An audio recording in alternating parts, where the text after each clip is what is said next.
It's a big week for Adam Schiff and Democrats running the impeachment spectacle. After their hearsay sham failed to deliver, they're now set to call 8 new witnesses over the next 3 days. And Nancy Pelosi's taunting President Trump, daring him to testify. Check this out. The president could come right before the committee and speak all the truth that he wants if he wants to take the oath of office, or he could do it in writing. He has every opportunity to present his case. But it's really a sad thing. I mean, what the president did was so much worse than even what Richard Nixon did. President Trump firing right back, saying he likes the idea and would strongly consider it. Trump also continuing to call out impeachment witnesses over the weekend. Pelosi responding with this cheap shot.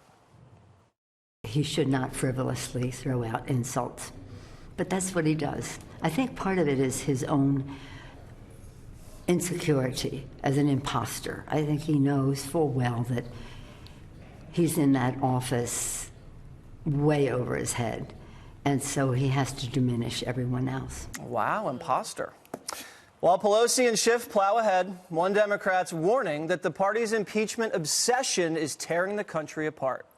What I'm hearing out in the street is, with most people, is they're kind of tired, they're kind of worn out, they're kind of bored. We've spent millions of dollars, in my opinion, tons of money, tons of time, tons of hurt, fraction the nation apart. I haven't seen this to be a good thing. Are you hearing these things out in the street, Dana? I didn't really go out much this weekend. Was Jasper talking about impeachment? Thankfully, he was silent. Peter was out of town. I think I spoke to a total of 5 humans in 48 hours. Yeah. The last week just did me in. I was quiet, but I read a lot. I read a novel, of course, that you would like. And I watched a little bit of the coverage just so I could keep on top of things. I feel like going into this second week, the Democrats already have the burden of proof, and it's a really high one. And last week, I don't think that they met it, because even just from their own admission and their own coverage and their own headlines, if you read a lot of the coverage, or if you even listened to some of the podcasts where they're talking about how the Democrats felt after Wednesday's testimony in particular, it was like, oh, gosh, I don't know. Are we going to be able to keep this going? They continue to tell the same story over and over and over again. It's a short period of time. And I think that people coming to the consensus that this is not impeachable, whether you thought it was appropriate or not appropriate. There is an election happening in less than 12 months from now, and that's where people should make the decision. I think that's where things are at the moment. Right. It seems like they could have handled this with an oversight hearing, Greg. Absolutely. You know, actually, I was on the street. Yes. Looks like you slept there. Yes. It was a rough weekend. And I talked to a lot of people, Dan. I talked to 4,000 people. Wow. 2,000 in Florida, 2,000 in Durham. And I'll tell you this. We may be required to err, but you are not required to care. Ooh. I am tired of the natural resentment that I'm seeing by the media, who are hectoring the public about their obligation to take this farce seriously, all right? The media is shoving this down your throat with blanket abysmal coverage. And then they scold you for not genuflecting before their altar of solemn news. This is historical, they tell you. No, it is hysterical. Again, the resentment the media holds for anyone who doesn't swallow their garbage is repugnant. You should give them the metaphorical finger to all of this, because they're the same people that implored you to take the dossier seriously, to take collusion seriously, to take the anti-Kavanaugh mob seriously. They've been wrong every time.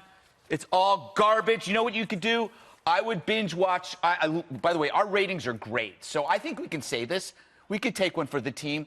Binge watch like the Rockford Files. Or BoJack Horseman. Go on like Netflix. Or Modern Love. That's terrible. No, it was really good. Modern Love makes me sick. How about Person of Interest? Ooh, I like that. That's a good show. Can I say something now? Yes. No. Why not? Because... Okay, listen, I want to speak. Okay, you're tired. Take a rest. Here's the thing, Dana. You know what you said? When you said that they haven't met their burden of proof yet, here's the bottom line. They shifted the burden of proof. Nancy Pelosi gets out there and she says, Mr. President, come on in and prove your innocence. This is America. You don't shift the burden of proof. proof and say to the accused, right, although he isn't even accused yet, we don't know what he's accused of, but we know we're going to get him. Look at what John Dean said. He should have been impeached the first day. Hey, John, are you stupid? You're a lawyer. How can you impeach him on the first day? He hasn't done anything yet. These people have said that he should come in and prove something, truth to power. They're nuts. They're bonkers. And you know what?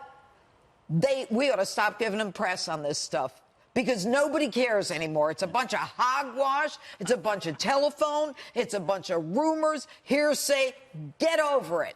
Wow. But I still think it's important to cover it so that you can actually call them out on either side. But I think if you don't do that, there's only one place where you can. So don't watch the Rockford Files. Okay. I don't know. The first 3 seasons are amazing. Juan, would you like to respond? Yeah, well, I mean, there's so much to respond to, but I get you have 30 seconds. But I know from you that's probably right. But I do get the impression that the right is saying is here. Oh, please don't watch. Don't pay attention to impeachment. You'd be smart to go watch whatever, Rockford Files or whatever. But here's what the reality is. What? Reality is that the ABC News poll this weekend, 70% of Americans think that the president requesting that a foreign leader get dirt on his political rival is wrong. That's how the question was framed, Juan. Can I finish? You don't mind if I finish? No, I do. 51%, a majority of the American people, slight, but still a majority, say not only impeach Trump, but remove him.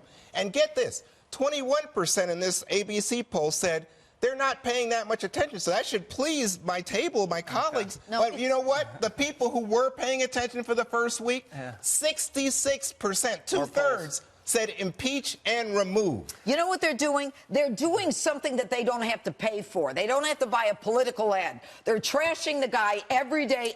Is a bad guy. Don't tell me to stop it. I'm a judge. Because it's weak. Here's the thing. For a judge, you should know better. I know you don't even understand. This is not a legal proceeding. You know what? This is not a legal proceeding. This is the Congress of the United States of America. Let me tell you something. They don't even know what they're accusing of. They know what they're doing. They don't know what the hell they're doing. Let me just jump in. I want to jump in for one thing, because you mentioned these polls, and we have polls that show like 70% of Democrats think Trump's a Russian agent. There's a lot of people out there brainwashed by the mainstream media, and to cite a poll here and there, like Greg said. And also, do you know the hard thing? You know what Trump is suffering from?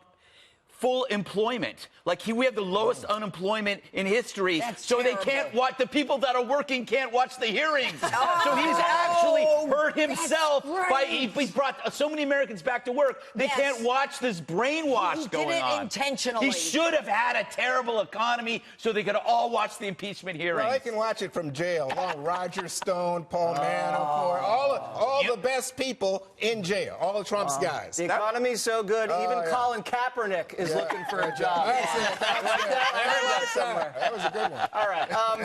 Dana, I want to get back to what we were talking about earlier, about the people in this country are fatigued I was just by going to bring this up. Did you see and this? even independents have tuned this thing out. The New York Times over the weekend did a thing. They don't even know what to believe anymore after the Russia collusion I was going thing. to bring up that New York Times piece. Please Was it this morning? Or did I post it last night? But basically it said that there's so much information, too much information. Nobody's understanding, following the whole story. Nobody trusts the media. I shouldn't say nobody, but a lot of people do not trust. No, it's a sizable. I think only 15% of Republicans or conservatives say they trust the media. 65% of liberals. That's even at 65%. That's a pretty low number. So basically, what it said is there's so much stuff that's been thrown against the wall. People are not paying attention to any of it, and they're figuring they'll just wait until the end.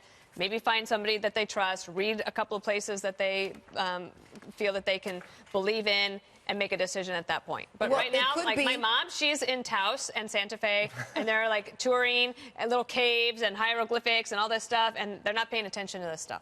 Well, it could be all the evidence is in the transcript. You don't need anything else. It is the best record of what happened. Poor people didn't die. Some would say, right, Josh? All right.